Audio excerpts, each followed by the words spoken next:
السلام علیکم ورحمۃ اللہ وبرکاتہ۔ لبوں پر ہم سجا کر آیت قرآن نکلے ہیں،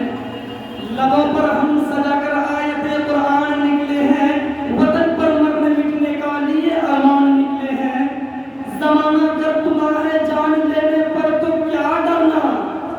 زمانہ کر تمہارے جان لینے پر تو کیا ڈرنا، ہتھیلی پر سجا کر ہم بھی اپنی جان نکلے ہیں۔ الحمدللہ الحمدللہ وحدہ والصلاة والسلام علی من لا نبی بعدہ۔ یہ دنیا اہل دنیا کو بسی معلوم ہوتی ہے، یہ دنیا اہل دنیا کو بسی معلوم ہوتی ہے، نظر والوں کو یہ اجری ہوئی معلوم ہوتی ہے۔ یہ کس نے کر دیا سب دوستوں سے مجھ کو بیگانہ، مجھے اب دوستی بھی دشمنی معلوم ہوتی ہے۔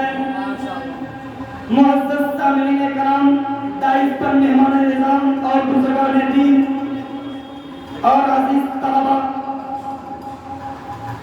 ہمیں تم بھی ستانے پر اتر آئے تو کیا ہوگا،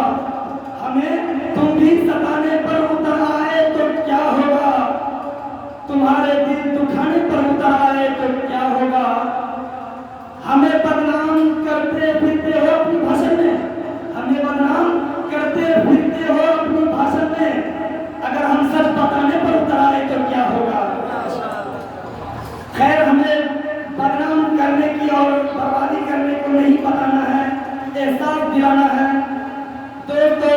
جب ہم تاریخ کا مطالعہ کرتے ہیں، تاریخ کی کتابوں کی مرد گردان کرتے ہیں، تو ہمیں یہ بات روز روشن سے درایا ملتی ہے کہ سیدنا حضرت آدم علیہ السلام سے لے کر آخری نبی تک جتنے بھی دور گزرے ہیں، ہر دور ستم میں حق باطل کا ٹکراؤ اور تصادم رہا ہے، اور ہر دور میں حق نے باطل کی للکار اور چیلنج کو قبول کیا، اور چار تانگے عالم نے باطل کے چھکے چھڑائے۔ حضرات گرامی، اسی طرح جب ہندوستان پر باطل انگریزوں کا ناپاک سایہ پڑا اور انگریزوں نے ایسٹ انڈیا کمپنی کی بنیاد رکھی، جس سے مقصد محض ہندوستان پر قبضہ کرنا تھا اور ہندوستان سے مذہب اسلام کو مٹانے کی مذموم سازش تھی، بالآخر جب ہندوستان پر انگریزوں نے اپنا قبضہ جما لیا تو مسلمانوں پر طرح طرح کے ظلم و ستم کے پہاڑ توڑنے لگے، مسلمانوں کی مذہبی کتابیں پر پابندی لگانے لگے، تو اسی وقت علماء باطل انگریزوں کے مقابلہ کے لیے علماء دیوبند انگریزوں کے راستے میں آہینی دیوار بن کر حائل ہو گئے۔ یہ سنگرہ جو حائل ہے رستے سے ہٹا کر دم لیں گے، یہ سنگرہ جو حائل ہے رستے سے ہٹا کر دم لیں گے، ہم پھول بھی ہیں تلوار بھی ہیں، باطل کو مٹا کر دم لیں گے۔ دوستو، حضرت ہند میں علماء دیوبند نے وہ قربانیاں پیش کی جسے تاریخ کبھی بھی فراموش نہیں کر سکتی۔ میں کہاں تک شمار کراؤں، جاؤ مالدہ کی کوئٹریوں سے پوچھو، حسیر مالدہ مولانا محمود الحسن دیوبندی کا نام ہے، اور مولانا حسین احمد مدنی کون تھے، شاملی کے میدان سے پوچھو، آزادی کی خاطر اپنی کن پٹی پر گولی کھانے والا مرد مجاہد مولانا قاسم نانوتوی رحمۃ اللہ علیہ کا نام تھا۔ بالاکوٹ پہاڑی سے پوچھو، شاہ اسماعیل شہید دہلوی کون تھے، آزادی کی خاطر ہنستے کھیلتے جان دینے والے حاجی امداد اللہ مہاجر مکی کون تھے، مسکراتے ہوئے اپنے سینوں میں گولیاں پیوست کرنے والے حافظ دامن شہید کون تھے۔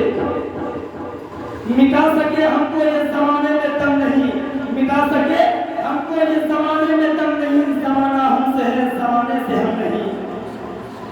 علماء کرام کی قربانیوں کا کس کو سے کا ذکر کیا جائے، ان مذہبی قائدین نے ملک کو تہذیب دی، تمدن دیا، جینے کا طریقہ سکھایا، ہر قسم کی صحبتیں برداشت کیے، چکیاں پیسے، جیلیں کاٹے، کالے پانی کی سزا ہوئی، مشکلات کا مقابلہ کیا، غربت افلاس نے زندگی گزاری، غربت افلاس نے زندگی گزاری، جان و مال کی پرواہ کیے بغیر دین کو اپنے سینے سے لگائے رکھا، ان کا قلب و جگر حکمت اسلام سے معمور تھا، انہوں نے جان و مال کی تباہی کی، یہ وقت یہ قیمت وزارت اور نوکریاں اور تجارتی سرگرمیوں کے لیے نہیں بلکہ اس پاکیزہ مقصد حصول کے لیے ادا کی تھی جو ان کے مستقبل میں ان کی منگوں کا مرکز تھا۔